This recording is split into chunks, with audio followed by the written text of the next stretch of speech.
Since I felt like Burma was broadcasting, I've been spreading this rumor that Congress has passed a law that the military comes home and a unit shot bumps for jobs.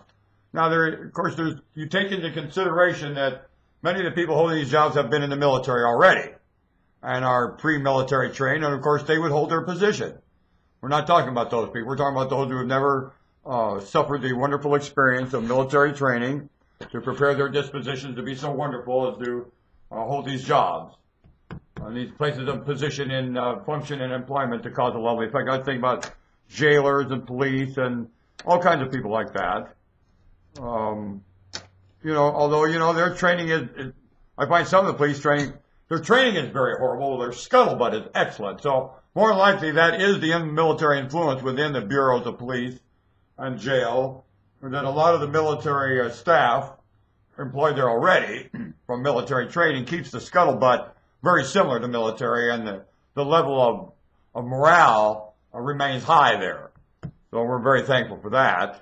And of course, those people would hold rank and still stay the same, and we're not going to argue about that. But we're talking about how the effect of the military staff, though, there's so many staff that don't get that much training, like, DHS handling children.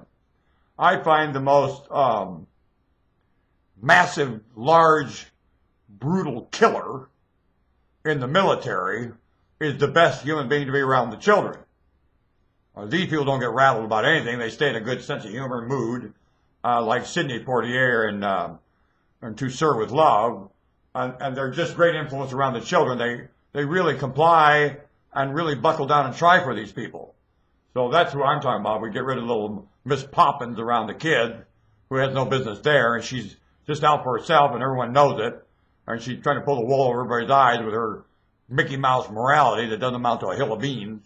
And you'll put somebody that really matters, like a military brute killer, who really does have that morality, who's more like Mary Poppins than he wants anybody to know.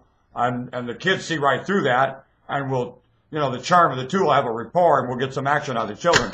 And, within 3 or 4 generations, we've got some nice citizens here on this planet. So because the rest of the staff of the planet will see the example set by the United States and run right to do the same thing. Europe will be the last to run around, but China's already doing that. So I mean, we're starting to catch up with China and their social changes, and they've made leaps and bounds. China's like walking like the dragon again. They're moving around like the dragon as usual, making great progress. So we have to keep up with the dragon. That's part of life. The dragon is a very soft-hearted creature. We have to keep up with the dragon. Very, very important to keep up with the dragon. It's just very, very important. I wonder if this thing closed already. It did. How did that thing close? It did. Astounding.